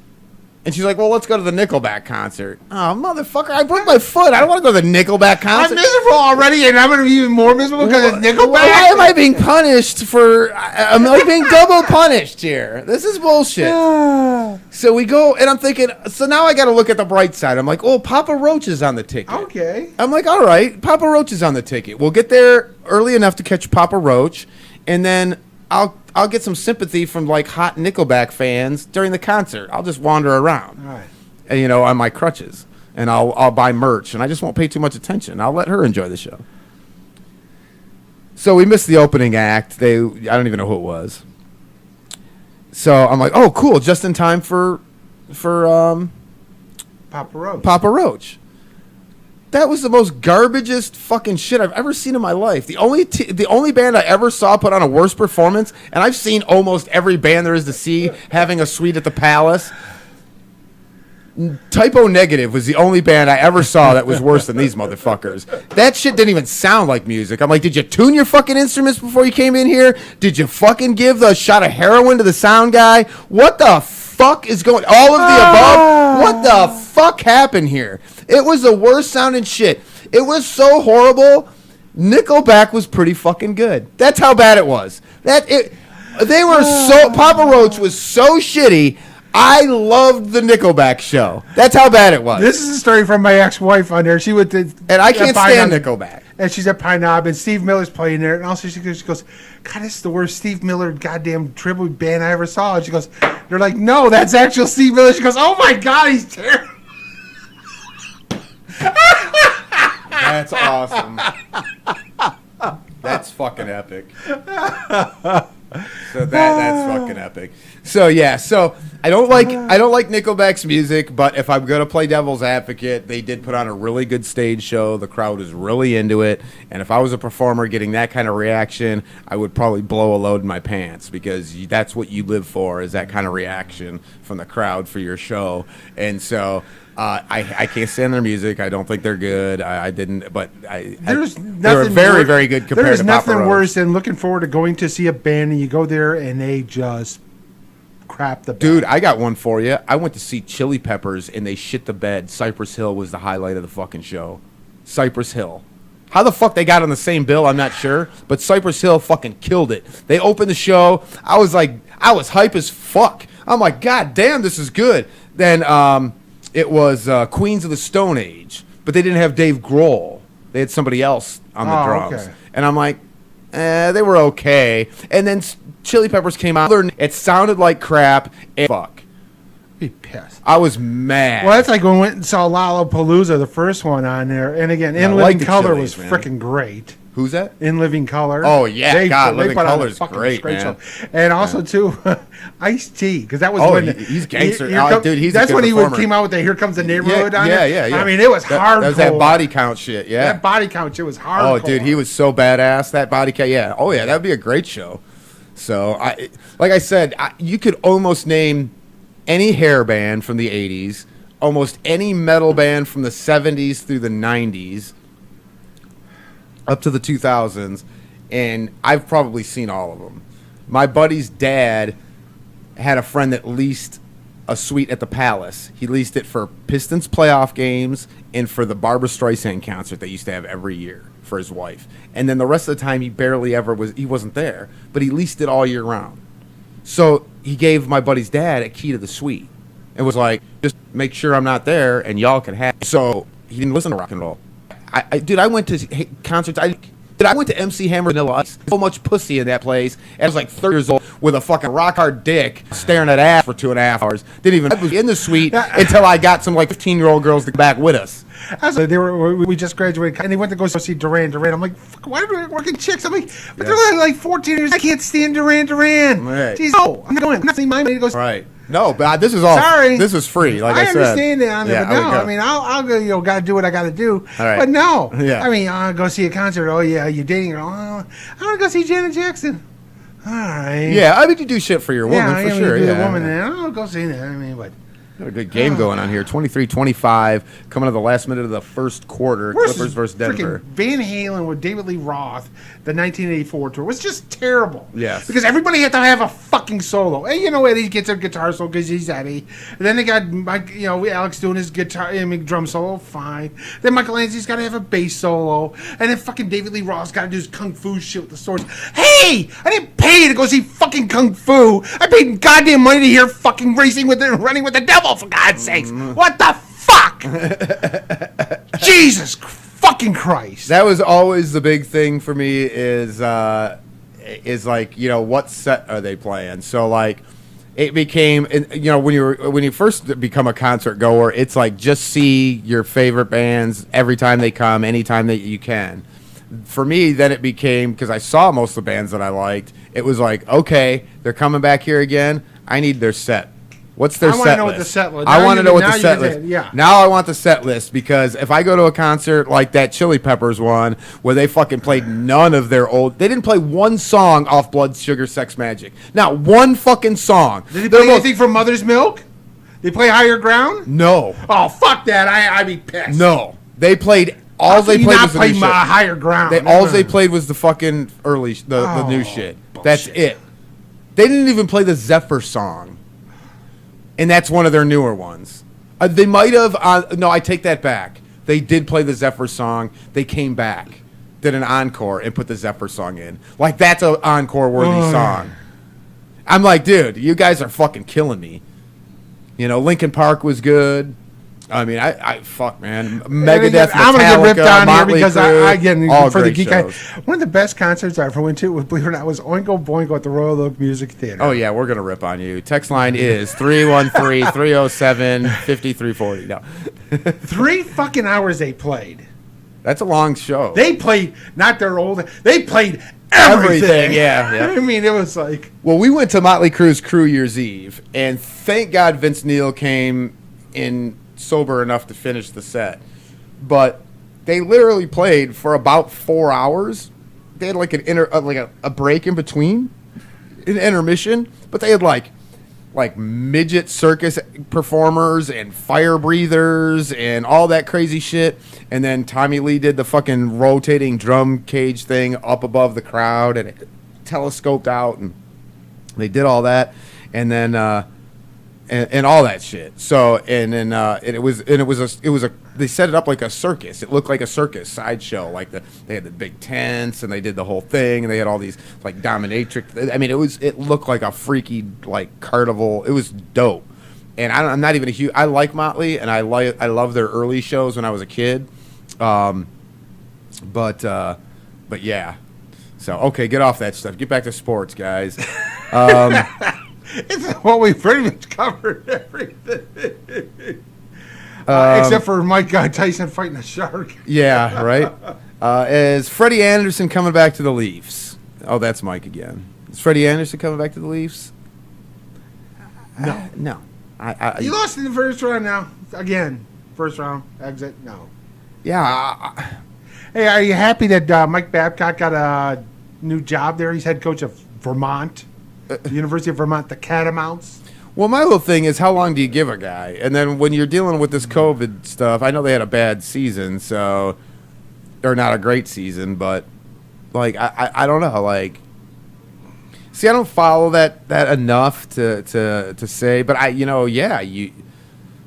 I tend to It's agree. not worked out for. I was gonna say I tend to agree with the local market. I'm pretty sure the local market's saying they're out of there. Yeah, they're that he's out of there. And it's not quite worked out for Shanny as the general manager as he thought it would.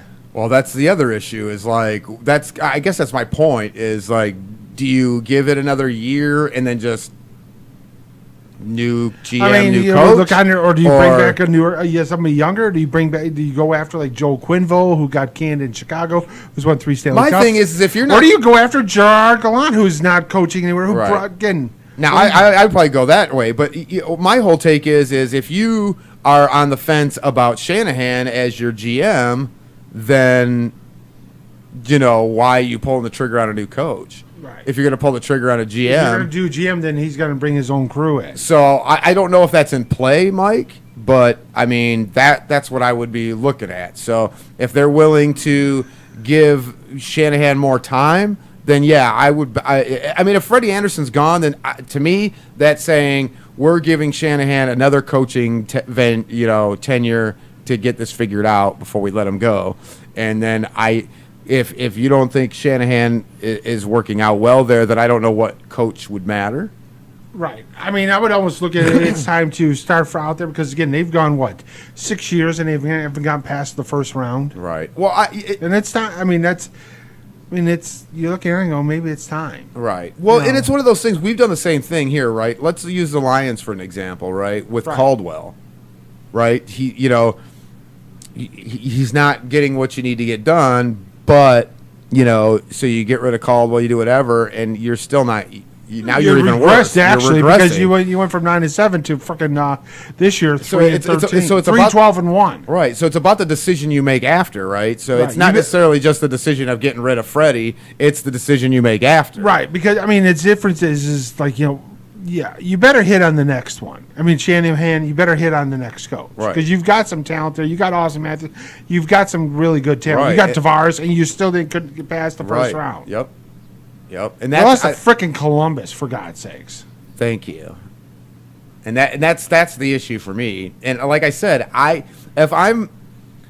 we do this all the time, right? Moose? We're like, fucking get them out of there. So like for me, I'm either giving Freddie Anderson another year and giving it one more shot, or I'm cleaning house. Right.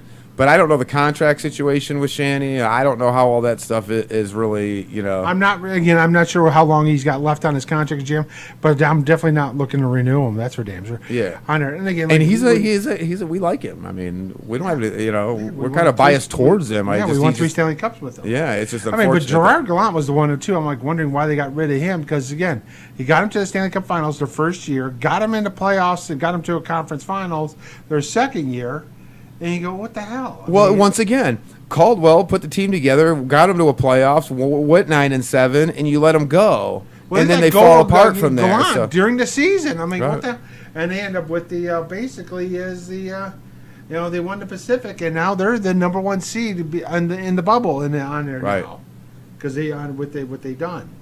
I mean, good news is we're not jumping on the Washington Capitals because we're not. No. Not doing it. I know they won it a couple years ago, but no, sorry. I like Hager. I like Hager better in Van Halen. Don't shoot me. You like Hammy Sagar? Yeah, I like Hager. I like Hammy Sagar too better. Because he puts on a hell of a show. He does. He does put on a good show. He works his ass off and puts on even at 70 years old, this still guy puts on a show out there for the fans. David Lee Roth was all about David Lee Roth. Yeah, well, it's all about the flamboyant, crazy stuff, whatever. Whoa, holy shit, he's on contract till 20,204?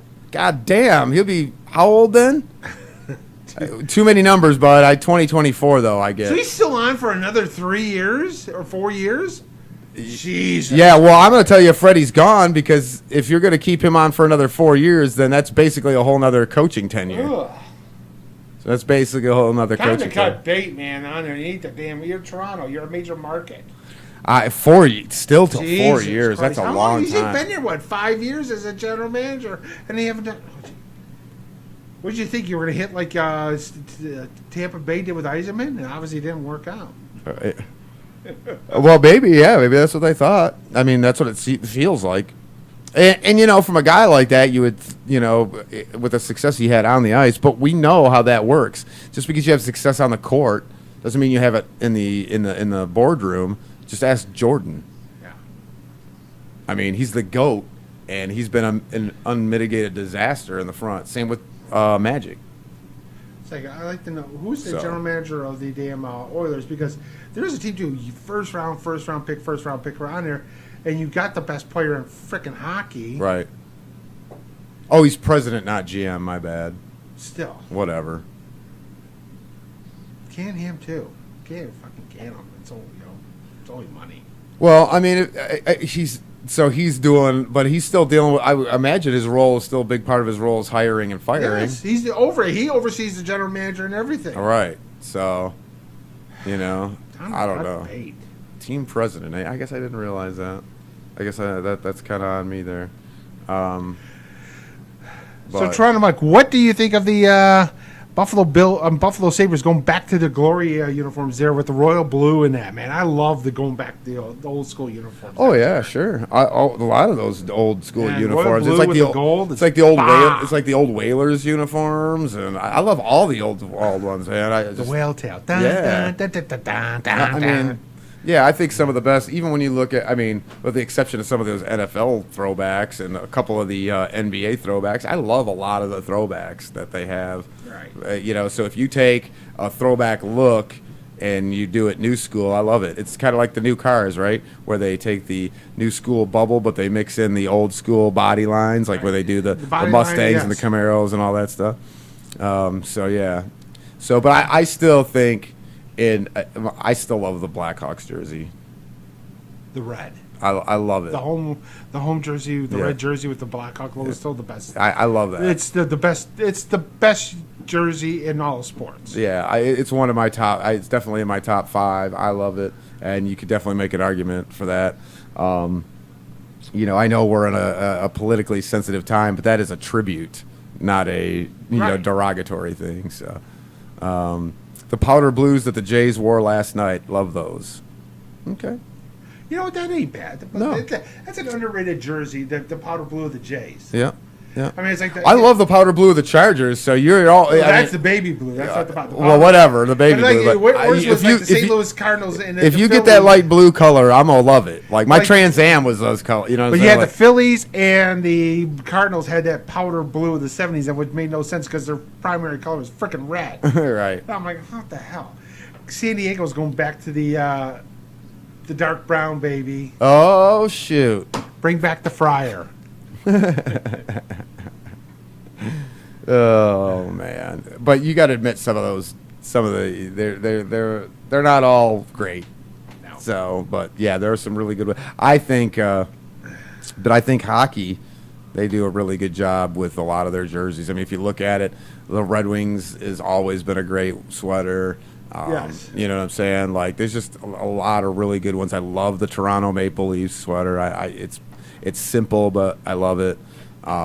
There's so many good ones. Montreal, I love Montreal. Montreal's a good one. I love the old Whalers one. Like, so hockey, I think, does a really good job as far as like but I like simple stuff. I don't like it too crazy. You're seeing more like with the color rush and all that shit with the NFL, and I'm just not a fan of that. The alternate NBA jerseys in a lot of cases, the alternate colors, I'm not a fan of. Like the Pistons were doing those Motor like City those grays. Motor City gunmetal gray ones. It's just not a good look. Even when they had, I've got one here. I got a Charles Rogers when the Lions did those silver alternates, ugly as shit. The black alternates I liked, Yeah. but the silver alternates were ugly as shit. And so, The color rush grays were like, yeah. Well, it was the same thing. It just wasn't as shiny. Didn't have that sheen, but it was essentially the same thing. That's why when they did the color rush gray, I'm like, and when Charles Rogers played here, they did that, and it was a third color jersey. It was a stupid silver jersey. You know what they should do is the all Honolulu blue. Right. Actually, I like of all of them. I like the color of the throwback jersey. Yeah, that for darker Sunday, blue. which is a little darker. Yeah, on it's a there, little which is- darker. There's nothing on it. It's just your number. Right. No piping, no trim, just a blue with a number. And a lot of people like those. That's a little too simplistic for me. I do like when they I put. like the color. I think again. Yeah, think I like I like when if they add the piping to the letters and stuff like that. Maybe a little trim to the edges of the sleeves. That's that subtleness, right? That's good. But when you start doing all those crazy rush colors and weird like designs on the shoulders, like I love the old Tennessee jerseys. This shit now, yuck. So blue band of the Oilers. Baby. yeah, there you go. So like I don't know. We could do a whole episode on fucking jerseys probably, to be honest with you, because there are some fucking neat sweaters out there. But once again, I think you almost fall victim to the era, right? We talk about this before. You're a victim of your own era, whether you love music or you like certain players or whatever it is. You're a victim of the era that was most influential to you, and so. I think that's what happens when I start looking at these jerseys. It's the same kind of thing. In the era where sports was most influential to me at that age, those are the things that were going on, and those are the things that I like. So we always kind of joke about that, but I think we kind of do that with everything else. The old English D for the Tigers home jersey. Yeah, I'd love to see that again. They don't do that. They're all script Tigers now. Yeah. Detroit. No, they got the home jersey. Still got the old English D. Do they have it? Yeah. They changed the D. They made it a little larger on the cap, which whatever. But I thought, oh yeah, right, because you got two different D's. Right. For the hat and the jersey, but but you can put that old English D on anything. Yes. It's similar to the Red Wings logo. You can put that on anything. It's like the opposite of the Lions logo. You can't put that on shit.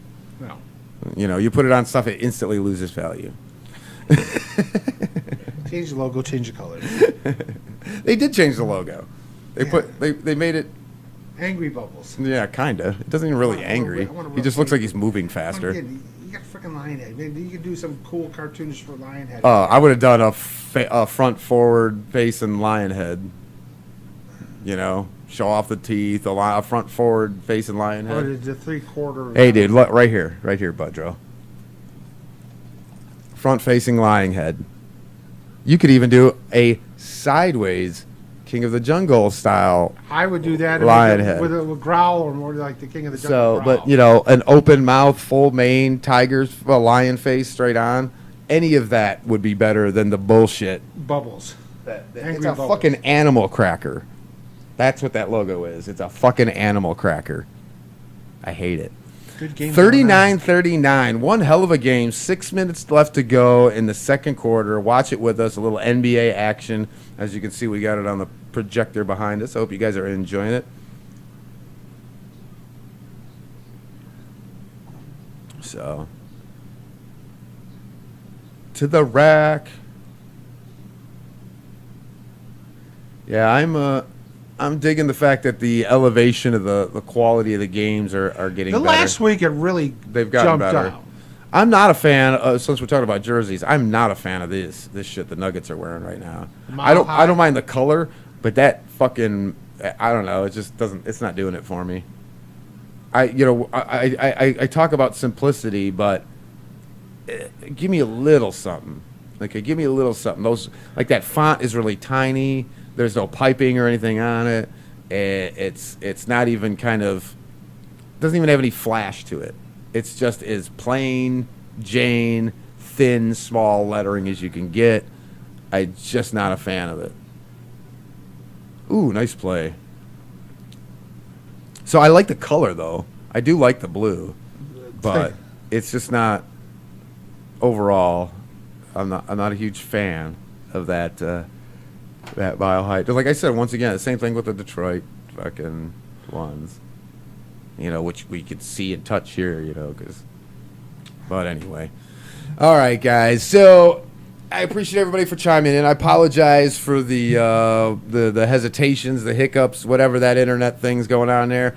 I'm going to blame it on Comcast, we can blame it on whoever. You can always blame it on Comcast. Yeah, fuck them all. We'll blame everybody but ourselves. How about that? Well, it actually wasn't us this time for the first time ever, so it's almost always a technical difficulty at us, right? I mean, technology's great when it works for you, but when it works against you, holy shit.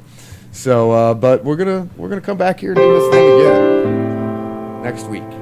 Same bad time, same bat channel. Hopefully, we'll have some more I don't know. I don't know what to expect. I mean, we'll be talking about games and basketball and playoffs and whatever, but I'm kind of curious of what unfolds with the NCAA.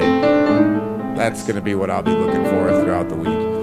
BCU Podcast, Sunday, 7 p.m. Eastern Time, guys. Please join me as we expose the emails from Royal Belts, Legacy Belts, and put them on blast. And maybe we'll get kicked out of another group, and maybe I'll get another 100 and something friend requests. But we're going to get it in, and we're going to have a good time again. And 7 p.m. Eastern Time here, Sunday, Studio 57 Radio. We'll be back Wednesday for more DSR2. We'll try the Twitch thing again, guys. And hopefully we won't have any hiccups or blobs or blurbs. So until we see you again, be safe. Take care of each other. Take care of yourselves. Enjoy sports for what it is. I appreciate all the love from you guys. I appreciate all the feedback from everybody. And I appreciate you guys for just being who you are, man. Without you guys, there is no us. This show is not ours. It's yours. And we'll see you back here next week. Love you guys. Peace out. You're listening to Studio 57 Radio, your home for underground hip-hop, rap, and R&B. Studio 57 Radio.